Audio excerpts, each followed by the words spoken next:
Share বাজারে বিনিয়োগ ঝুঁকিপূর্ণ, জেনে ও বুঝে বিনিয়োগ করবেন। এখানে কোনো বাই সেল রিকমেন্ডেশন করা হচ্ছে না। ভিডিওটা এডুকেশনাল পারপাসে তৈরি করা হচ্ছে। আসসালামু আলাইকুম, আইএমকে ফিনটেক স্কুল চ্যানেল থেকে আপনাদের সকলকে স্বাগতম। আশা করি সবাই ভালো আছেন। আমাদের চ্যানেলের পক্ষ থেকে একটি গুরুত্বপূর্ণ ঘোষণা হচ্ছে, আমরা essentials of stock investing and trading নামে একটি কোর্স অফার করছি, যার পরবর্তী ব্যাচ আগামী 24 জানুয়ারি 2025 থেকে শুরু হতে যাচ্ছে। আমাদের এই কোর্সে যে সকল কি পার্সন থাকবেন তাদের মধ্যে ইনভেস্টমেন্ট মেন্টর কবির স্যারও একজন। আপনারা কোর্সটি করতে চাইলে আমাদের ইমেল করুন এবং ফিরতি ইমেলে আপনাদের কোর্সের ডিটেল আউটলাইন ইমেল করা হবে। তাই দেরি না করে এখনই ইমেল করুন এবং কোর্সের জন্য এনরোল করুন। আজকে আমরা শুরু করতে যাচ্ছি ইন্টারমিডিয়েট টেকনিক্যাল অ্যানালাইসিসের তৃতীয় ভিডিও। সো আজকে আমরা যে চার্ট প্যাটার্ন নিয়ে কথা বলবো সেটা হচ্ছে হেড অ্যান্ড শোল্ডার। সো আমরা শুরুতে দেখব এই প্যাটার্নটা কীভাবে তৈরি হয়।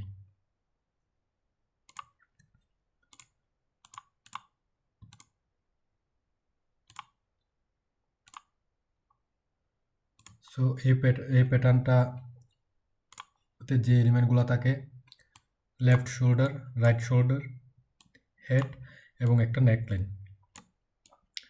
এবং এটা যদি রিভার্স ওয়েতে হয় বা এর অপোজিট হয় তখন তখন তখনও সেম।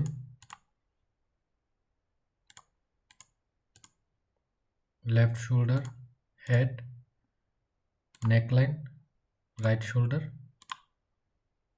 এবং এটা হচ্ছে নেকলাইন।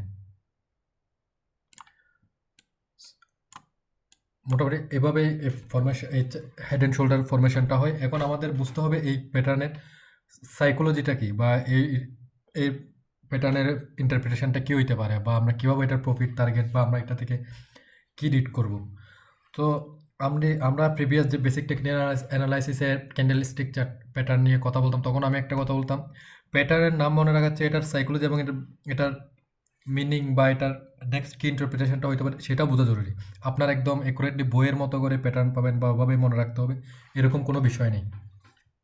সো আমরা যদি এই প্যাটার্নটা দেখি, এটা যদি কোনো একটা ডাউন ট্রেন্ডের ক্ষেত্রে বা ডাউনওয়ার্ড মোমেন্টামের ক্ষেত্রে এই ধরনের প্যাটার্নটা তৈরি হয়, তখন প্রথম ও একটা লেফট শোল্ডার ক্রিয়েট করবে, দেন এখানে একটা সুইং ক্রিয়েট করবে, এগেন একটা হেড ক্রিয়েট করবে, দেন এগেন এখানে একটা সুইং ক্রিয়েট করবে, দেন এরপর যেটা হবে সেটা হবে রাইট শোল্ডার। সো মোটামুটি 3টা সুইং থাকে এই প্যাটার্নটাতে, 3টা সুইং থাকে, এবং এই সুইংয়ের পয়েন্টগুলো যদি আমরা যোগ করে দিই এটা আমরা পাচ্ছি এখানে নেকলাইন। সো আমরা প্রিভিয়াস যে দুইটা প্যাটার্নে যেভাবে বলছিলাম নেকলাইন থেকে এর হাইয়েস্ট পয়েন্ট, এটা তো সেম ইন্টারপ্রিটেশন। আপনার নেকলাইন থেকে যে ওর লোয়েস্ট লো, লেফট শোল্ডার এবং রাইট শোল্ডার বা হেড, এই যে কোনো একটা সুইংয়ের যেটা একদম এই তিনটার মধ্যে যেটা লোয়েস্ট লো হবে ওই সুইং পর্যন্ত হবে এর লেন্থ, এটা হবে ওর টার্গেট। ঠিক এতটুকু পর্যন্ত হবে এটা ওর টার্গেট।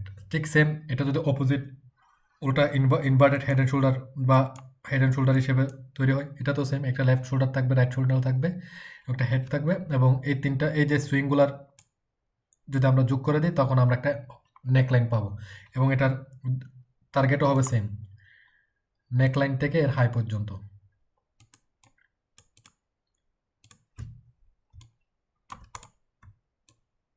নেকলাইন থেকে ওর হাই, এটা যদি ব্রেকডাউন করে তখন এটার টার্গেট হবে এটা, আর এটা যদি ব্রেকআউট করে এটার টার্গেট হবে এটা।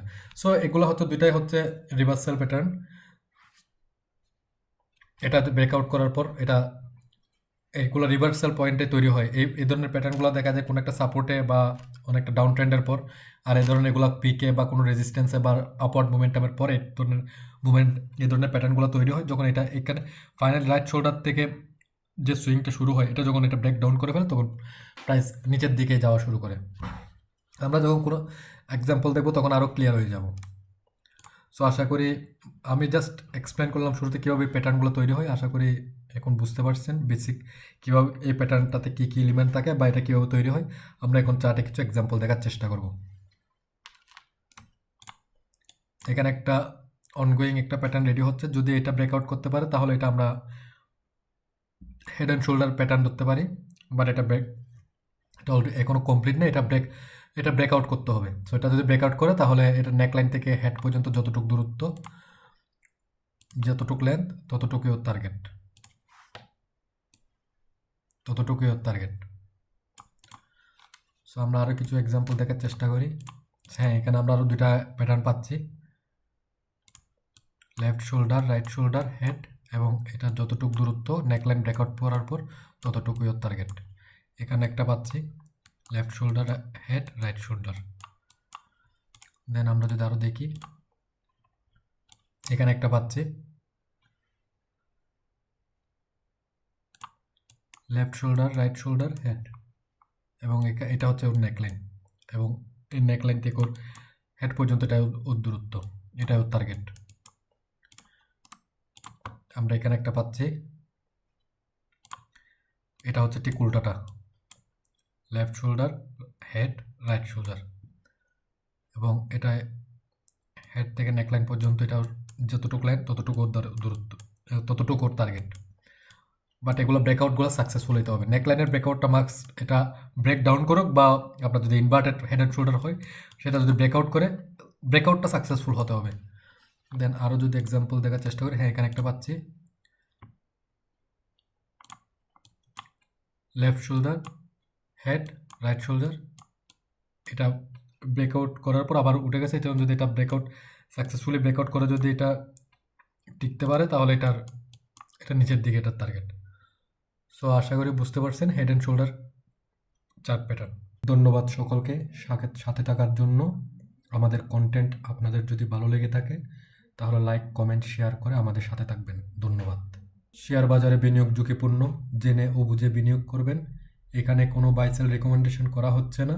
ভিডিওটা এডুকেশনাল পারপাসে তৈরি করা হয়েছে।